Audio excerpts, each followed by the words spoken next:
Alors évidemment, Parashat Vayechi, qui est la paracha de la vie de Yaakov, c'est aussi la paracha de la mort de Yaakov. Et on a cet épisode un peu particulier où Yaakov, il va demander à son fils Yosef qu'il soit pas enterré en Égypte et qu'on ramène son corps en Israël. Il y a un très très beau Zohar dans Parashat Vayechi, parce que Dieu il a fait la promesse à Yaakov, il lui a dit, ton fils Yosef, il posera ta main sur tes yeux. Il y a un cours dans le site de Beth Zohar sur YouTube qui explique longuement ce passage du Zohar. Ça veut dire quoi que de mettre la main sur les yeux d'un mort? Et c'est pas aussi simple que ça, et c'est quelque chose de très important. Ça veut dire que le flux, il va passer. Quand quelqu'un il meurt, la notion de lui fermer les yeux, c'est pas donné à n'importe qui. Et la personne qui fait ça, il va d'abord permettre au fait que l'œil, il voit plus des mauvaises choses de ce monde, et qu'il puisse maintenant passer dans le monde d'à côté. C'est un très très beau Zohar. Le cours, il est en ligne, vous pourrez le regarder.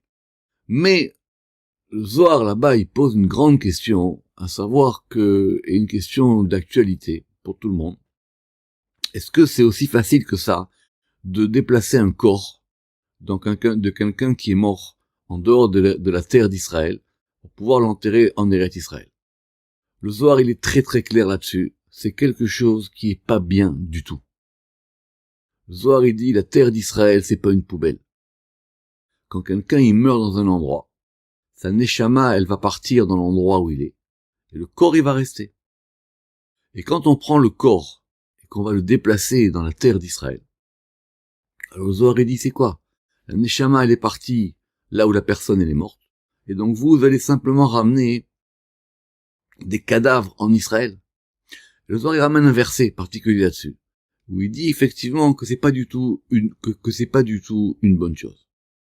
Il y a une objection qui a été faite au nom de la Gemara, qui ramène le Zohar, qu'effectivement on a dit que pour la résurrection des morts, il y aurait peut-être une facilité pour ceux qui sont enterrés dans la terre d'Israël et ceux qui ne sont pas enterrés dans la terre d'Israël. Le Zohar et les commentateurs du Zohar, ils ont tout de suite rejeté ça. Ça n'a pas du tout de sens, et ce qui se passera à la résurrection des morts, on n'en sait rien. Parce qu'à un endroit où une personne elle est morte, alors évidemment, il y a des cas particuliers. Normalement, la personne elle doit être enterrée là où elle meurt. Ce qu'on a vu dans la Torah.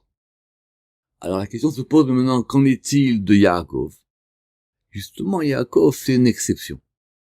Et il a demandé est-ce qu'il y a une exception pour lui, à savoir que on ne l'enterre pas en terre d'Égypte. Zohar, il fera remarquer que par exemple, Yosef, on n'a pas enterré son corps, puisque vous vous rappelez que tout ce que Yosef il va demander est-ce que ses ossements soient rapatriés. Mais ce sont les ossements, c'est pas le corps. Alors que Moshe Rabbeinu, ni son corps, ni ses ossements ont été enterrés dans la terre d'Israël. Que ce soit tous pour la vie, Shabbat Shalom pour tout le monde.